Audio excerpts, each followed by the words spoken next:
नमस्कार, मैं रवीश कुमार। क्या भारत अगले 25 साल तक 11.41% की दर से तरक्की कर सकता है? 25 साल तक लगातार 11% से अधिक की रफ्तार से बढ़ना असंभव है। अगर यह नहीं हो सकेगा तो 2047 में विकसित भारत बनने के लक्ष्य को हासिल नहीं किया जा सकता। 2047 के नाम पर जो ख्वाब दिखाया जा रहा है वो किस जमीन पर खड़े होकर आप देख रहे हैं या दिखाया जा रहा है, इसे याद रखना चाहिए। क्या हाड़ तोड़ मेहनत करने वाले आम आदमी को भनक भी है कि केंद्र और राज्य सरकारों के पास जो टैक्स जमा होता है उसका 80% वही भर रहा है? आज से 15 साल पहले ऐसा नहीं था। सरकारों के पास जो टैक्स जमा होता था उसका 65% आम आदमी से आता था, जो अब 80% हो गया है। 15 साल पहले 35% हिस्सा कॉरपोरेट और उत्पादकों से आता था, अब यह घटकर 35 से 15% पर आ गया है। अनिंद्य चक्रवर्ती का कहना है मिडिल क्लास सबसे ज्यादा टैक्स भर रहा है। अनिंद्य का यह विश्लेषण क्या मिडिल क्लास और आम आदमी तक पहुंच रहा है कि टैक्स का बोझ आम आदमी ढो रहा है। जीएसटी का सारा भार ग्राहकों पर लाद दिया गया।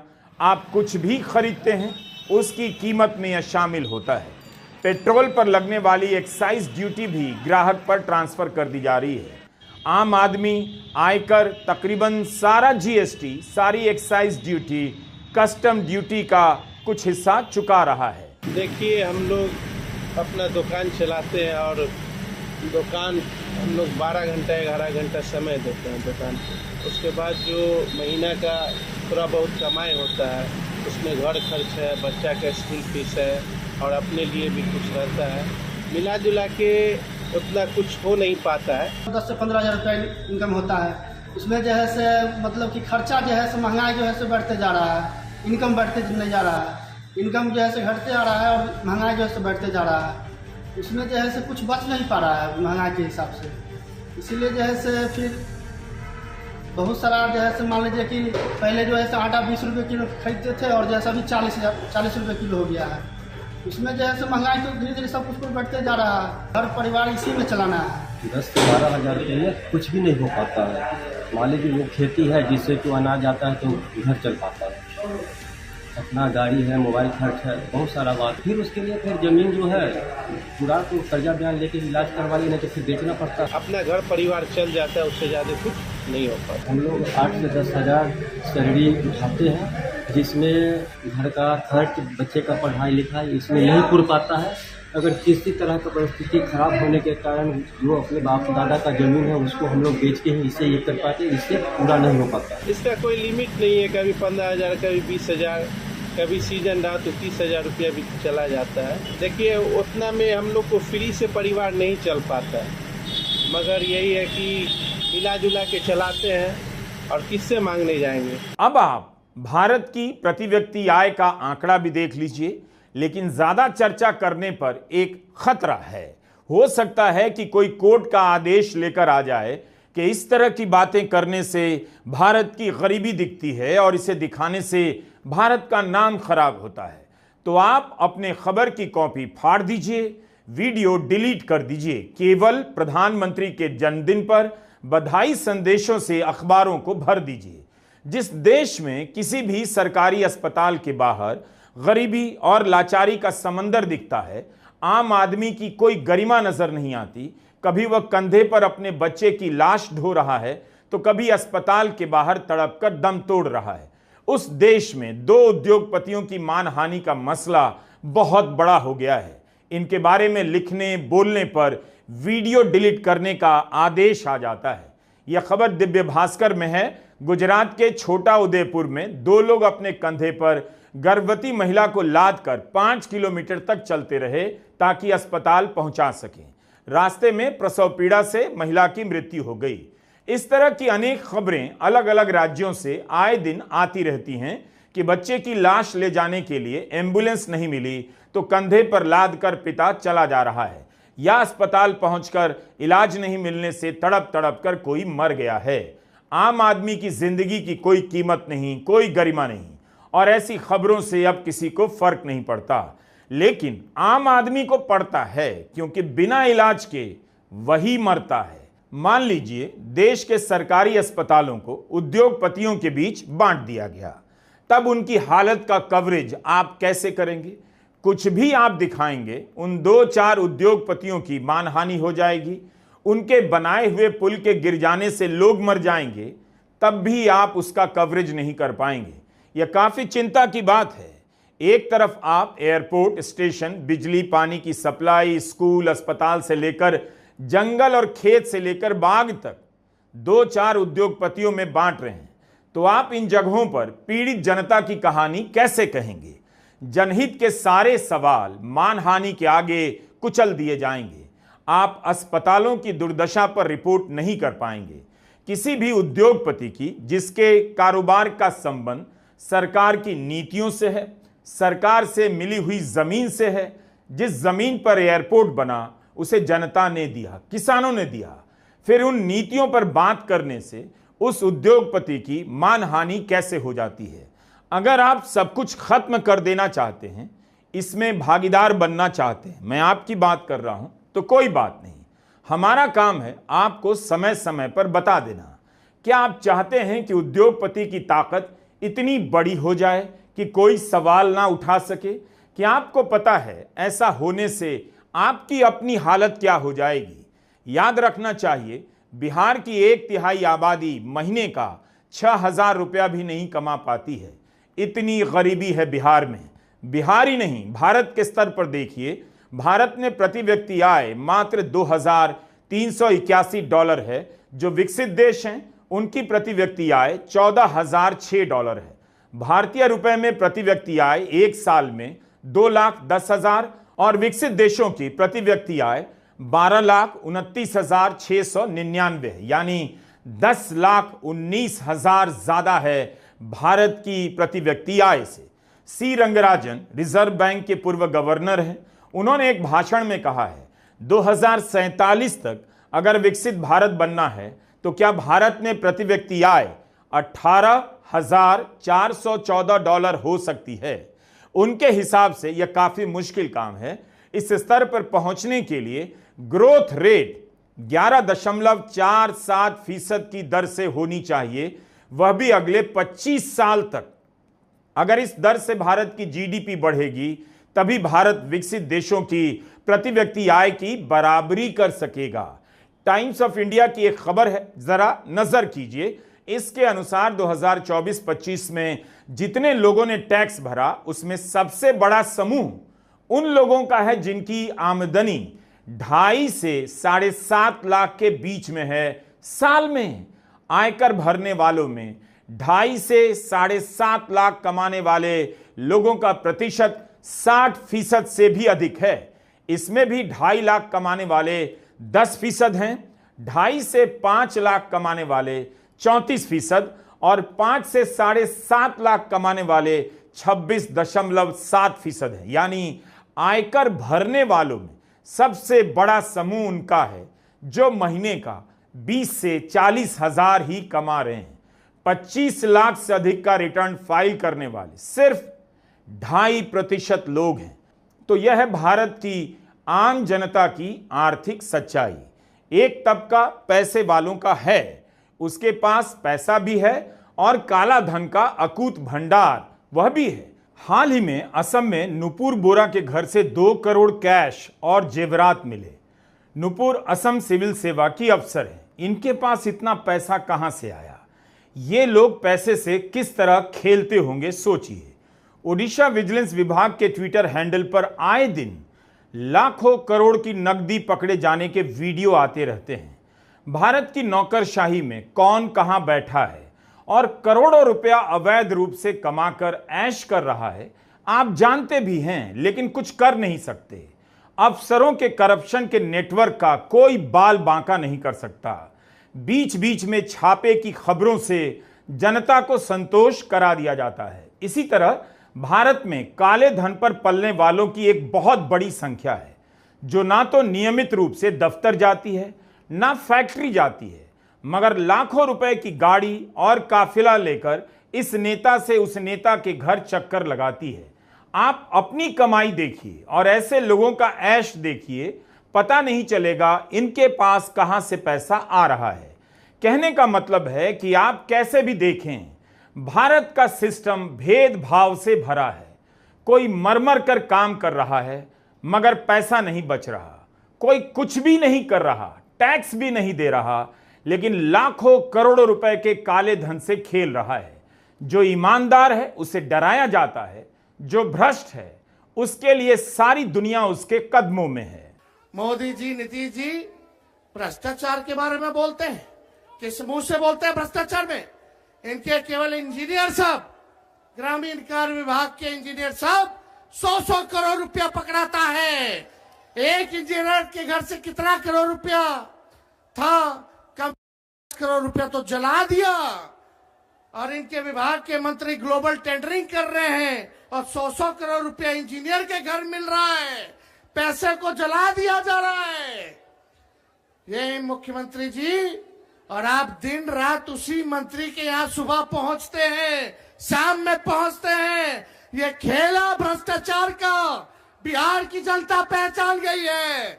नीतीश कुमार जी नैतिक भ्रष्टाचार के भीष्म पितामह बन गए हैं। किसी पे कार्रवाई नहीं। बताओ, उस इंजीनियर पे अब तक वारंट नहीं जारी किया, वारंट तक जारी नहीं किया गया। काहे? क्योंकि मंत्री जी के यहाँ नीतीश जी सुबह शाम जाते हैं। क्या चक्कर है ये उनको बताना पड़ेगा। कार्रवाई क्यों नहीं की जा रही है? भारत की जनता को देखिए जो कितनी मेहनत कर रही है, चीज सामान खरीदकर इनकम टैक्स भरने के बाद जीएसटी के रूप में सरकार का खजाना भर रही है। पहले उसका सरकार के कर संग्रह में 65% हिस्सा था, अब 80 हो गया है। टाइम्स ऑफ इंडिया में अतुल ठाकुर का एक विश्लेषण छपा है। उसके अनुसार साल का 25 से 50 लाख के बीच कमाने वालों की सबसे बड़ी संख्या महाराष्ट्र में है, उसके बाद कर्नाटका और तमिलनाडु में। झारखंड के 20% आयकर दाताओं ने 15 से 50 लाख के बीच की आय घोषित की है, मगर गुजरात में सिर्फ 7% ने। प्रतिशत के हिसाब से देखेंगे तो 12 से 50 लाख कमाने वालों के मामले में गुजरात बिहार से भी पीछे नजर आता है। 25 से 50 लाख कमाने वालों का प्रतिशत देखेंगे तो बाकी राज्यों की तुलना में गुजरात का नंबर 10वें स्थान पर भी नहीं आता है, जबकि वहां 30,000 से ज्यादा फैक्ट्रियां हैं और बिहार में 4,000 भी फैक्ट्रियों की संख्या नहीं है। अखबारों में ऐसी खबरें इधर उधर छपती रहती हैं, मगर राजनीतिक मुद्दों के शोर में उनका पता नहीं चलता। जनता के बीच ऐसी खबरें पहुंच नहीं पाती। ज्यादातर लोग अपनी कमाई का ठीक से हिसाब भी नहीं रख पाते। साल दर साल उसमें आ रहे बदलाव के बारे में अंदाजे से ही बात करते हैं। हाल ही में एक और अध्ययन आया, गांव और शहरों के 6,000 घरों का सर्वे किया गया, जिससे पता चलता है कि 2022 में महीने का औसत खर्चा 42,000 था, जो 2025 में बढ़कर 56,000 हो गया। पहले यही परिवार ईएमआई पर अपनी कमाई का 6% खर्च कर रहा था, जो अब औसतन 10% खर्च करने लगा है। जुलाई में खबर छपी कि 2 साल में हर परिवार पर कर्जे का बोझ 23% बढ़ गया है। यानी उसकी कमाई बढ़ी नहीं, कर्जे लेकर काम चला रहा है। एक आदमी पर औसत लोन 2023 में 3.9 लाख था, जो 2025 में 4.8 लाख हो गया। इस लोन का आधा से ज्यादा निजी खर्चे में जा रहा है, घर चलाने के खर्चे में जा रहा है, ना कि होम लोन चुकाने में। इस फर्क को समझिए। आप चाहें तो स्टेट बैंक के इस आशावाद से खुश हो सकते हैं कि भारतीय घरों पर जो कर्ज बढ़ा है वो नियंत्रण में है, अभी बाहर नहीं गया। बैंक की रिपोर्ट में कहा गया है कि ज्यादा लोग लोन लेने लगे हैं, इसलिए लोन का डेटा बढ़ गया है। कितनी कमाल की बात है। वित्त मंत्री निर्मला सीतारमण ने संसद में इसे और बेहतर तरीके से समझाया कि दुनिया के दूसरे देशों की तुलना में भारत के लोगों पर कर्जा कम है। तो आप इसी से खुश रहिए कि आपका कर्जा भले बढ़ता जा रहा है, लेकिन अभी चीन जापान से कुछ कम है। अब आप मार्च 2025 की सीएनबीसी की इस रिपोर्ट का क्या करेंगे, जिसमें बताया गया है कि एक साल में गोल्ड लोन 71% बढ़ गया। ये कौन लोग हैं जो सोना गिरवी रख रहे हैं? क्या यह देश दिखावे पर ही चल रहा है? सोना गिरवी पर रखा जा रहा है तो क्या अब लोग इस हालत पर बात भी नहीं करते? हमारा वीडियो डिलीट किया जा सकता है, लेकिन क्या लोगों की जुबान भी डिलीट कर दी गई है कि अपनी माली हालत पर खुद से बात नहीं कर पा रहे हैं? अगस्त 2025 की न्यूज पढ़िए, इकोनॉमिक टाइम्स की है। गोल्ड लोन उधार के सेक्टर में तेजी से उभरता हुआ जरिया बनता जा रहा है। एक साल पहले बैंकों ने सोना गिरवी रखकर 1 लाख करोड़ रुपया लोन दिया, लेकिन मार्च 2025 में 2 लाख करोड़ से भी अधिक हो गया। आप जानते हैं हमारे समाज की स्थिति ये है कि सोना उन लोगों के लिए सबसे कीमती चीज़ है। कोई भी औरत सोना को निकालना नहीं चाहती है। चिकू, आज के दौर में जो भी स्थिति है समाज का या हमारे लोगों का, तो अभी इनकी इनकम उतनी है नहीं कि अगर कुछ भी घर में नया हो जाए तो ये उसको नहीं संभाल सकते हैं। वो अपने सारा उनका लड़ाई जो है अभी अपने जीने खाने के लिए है। अगर कुछ कोई बीमार हो गया या किसी भी तरीके का कोई चीज़ है तो इसके लिए लोगों को घर गिरवी रखना पड़ रहा है। अभी ये सोना का इसलिए चलन बढ़ता जा रहा है क्योंकि सोना लोग जो बचा के रखे हुए थे या जो पूर्वजों से उनको मिला है, उस सोना को भी इनको निकालना पड़ रहा है। इसका मतलब ये है कि हमारे समाज में या हमारे अर्थव्यवस्था में अभी जो एक तबका, बहुत बड़ा तबका है जिसके पास पैसों की बहुत भारी तंगी हो चुकी है। उनके पास अब वो जिसको कहते हैं रनिंग मनी जिसको कहते हैं रनिंग मनी अभी लोगों के पास नहीं है, क्योंकि उनके पास कमाई नहीं है उतना। इसलिए सोना को अभी ज़्यादा लोग लोन, जबकि उसका इंटरेस्ट रेट भी ज़्यादा है, फिर भी मजबूरी में इंसान जो न करे उनको रखना पड़ रहा है सोना। हो सकता है कि पीढ़ियों का जमा किया हुआ सोना गिरवी रखकर खर्चा चलाने के काम आ रहा है, मगर लोग शेखी बघार रहे हैं। हम 5वीं बड़ी अर्थव्यवस्था के संपन्न नागरिक हैं, जो कि है नहीं। 80 करोड़ लोग मुफ्त राशन पर निर्भर हैं। बड़ी सी हेडलाइन छप जाती है, भारत की अप्रैल से जून की तिमाही की जीडीपी 7.8% हो गई। लेकिन आंकड़ों की यह बाजीगरी कैसे की जाती है? आम जनता तक इसकी जानकारी पहुंचने की संभावना हर दिन सिकुड़ती जा रही है। बिजनेस स्टैंडर्ड में जब यह विश्लेषण छपा तब विपक्ष के नेताओं ने इसे ट्वीट किया। अर्थशास्त्री राजेश्वरी सेनगुप्ता ने इस लेख में बताया है कि बहुत सारी ऐसी कंपनियां हैं जो अपनी कमाई का हिसाब किताब नहीं देती। उन्हें मुनाफे को छिपाने के लिए ही बनाया जाता है। हजारों की संख्या में फर्म अपना डेटा तक साझा नहीं करते, फिर भी उनकी गिनती अनुमान के आधार पर जीडीपी में कर ली जाती है। इससे लगता है कि जीडीपी बढ़ गई है, जबकि सच्चाई कुछ और होती है। असंगठित क्षेत्र के आकलन का कोई भी पारदर्शी और विश्वसनीय पैमाना नहीं, ना कोई ताजा आंकड़ा है। एनएसओ 2011-12 के सर्वे के आधार पर अनुमान लगा लेता है, जबकि इस दौरान नोटबंदी से लेकर जीएसटी के कारण काफी कुछ बदल गया है। जब जीडीपी के आंकड़े जारी किए जाते हैं तब पहले पन्ने पर 7.8% का आंकड़ा बड़े बड़े अक्षरों में छापा जाता है। पहले पन्ने पर इस तरह के विश्लेषण नहीं बताए जाते कि जीडीपी के आकलन का आंकड़ा और पैमाना विश्वसनीय नहीं। ऐसे विश्लेषण या तो बाद में छपते हैं या फिर भीतर के पन्नों पर छाप दिए जाते हैं। जैसे सरकार ने कहा कि जीएसटी की जो छूट दी गई उससे केवल 48,000 करोड़ का ही नुकसान होगा, लेकिन कई सारे अर्थशास्त्रियों और शोधार्थियों ने अनुमान लगाया 1.5 से 2 लाख करोड़ का नुकसान हो सकता है। अब इसकी भरपाई किस रास्ते से होगी, आम जनता को कभी पता नहीं चलेगा। उसे यह तो पता चलेगा कि चीजें कुछ महंगी हुई, उतनी सस्ती नहीं हुई, पैसा बच नहीं रहा। लेकिन क्यों महंगी हैं, क्यों पैसा नहीं बच रहा, उसकी आर्थिक हालत में तरक्की क्यों नहीं है, बहुत कम लोग इसे पकड़ पाते हैं। आप ही बताइए, द हिंदू में टीसीए राघवन की यह रिपोर्ट हिंदी प्रदेश के लोगों में कहां तक पहुंची होगी। हिंदी के अखबार तो ऐसी रिपोर्ट छापते नहीं। इसके अनुसार भारत की कंपनियां दूसरे देशों में निवेश कर रही हैं। उसका बड़ा हिस्सा ऐसे देशों में कंपनी बनाकर करती हैं जहां टैक्स कम है। सिंगापुर, मॉरिशस, संयुक्त अरब अमीरात और स्विट्जरलैंड जैसे देश। 2023-24 में करीब 2000 करोड़ इन देशों के जरिए निवेश किया गया। क्या लोगों को पता है कि दुबई दूसरा बेंगलुरु या मुंबई की जगह लेने लगी है? क्यों भारतीय वहां जाकर बस रहे हैं और दुबई के प्लॉट और फ्लैट के बारे में दिल्ली से लेकर बेंगलुरु तक में चर्चा होने लगी है। ऐसे बात हो रही है जैसे नोएडा और ग्रेटर नोएडा में फ्लैट खरीदने की बात हो रही हो। एफपीआई के तहत किए जाने वाले निवेश को लेकर भी खबर छपी है कि अगस्त 2025 में यह 29 महीनों के सबसे निचले स्तर पर था। पिछले साल के मुकाबले देखेंगे तो 11% से अधिक की गिरावट है। आर्थिक मुद्दों को समझना हमारे लिए भी मुश्किल है, फिर भी बीच बीच में हम तमाम खबरों को जमा कर वीडियो बनाते हैं ताकि खुद भी जान सकें और हिंदी के दर्शक भी इन खबरों के तार आपस में जोड़ना सीख सकें। बारिश के कारण श्रीनगर से जम्मू के बीच नेशनल हाईवे 3 हफ्तों से बंद रहा।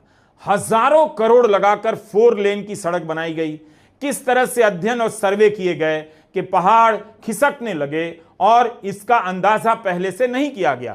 पिछले कुछ वर्षों में जो भी सड़क बनी थी, जितना भी हिस्सा बना है, उसका बड़ा हिस्सा बर्बाद हुआ है। इस समय यह सड़क आंशिक रूप से खोली गई है, मगर रफ्तार इसकी बहुत धीमी है। इसके कारण कश्मीर के सेब उत्पादकों को भारी नुकसान हुआ है। उनका सेब बाजार तक पहुंच ही नहीं सका।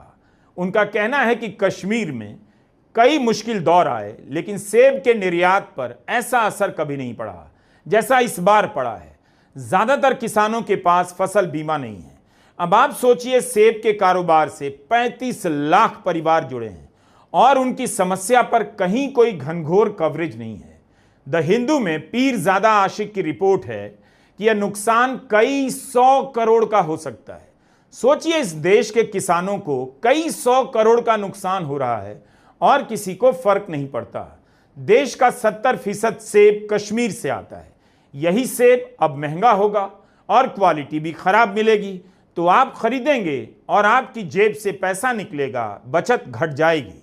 इससे यह पता चलता है कि अब जनता की कोई औकात नहीं रह गई। उसका नुकसान होगा, उसकी मानहानि नहीं मानी जाएगी। मानहानि केवल गोदी सेठों की मानी जाएगी। इसके बारे में कवरेज इतना सीमित होता है कि पता ही नहीं चला होगा कि इतनी बड़ी बर्बादी कश्मीर में लाखों लोगों की जिंदगी से गुजर गई और सेब उगाने वालों की हालत खराब हो गई है। उम्मीद है आप इन खबरों को उतनी ही गंभीरता से लेंगे जितनी मुसलमानों से नफरत के मुद्दों पर आप सारा काम छोड़कर पिछले 11 साल से दौड़े चले जा रहे हैं।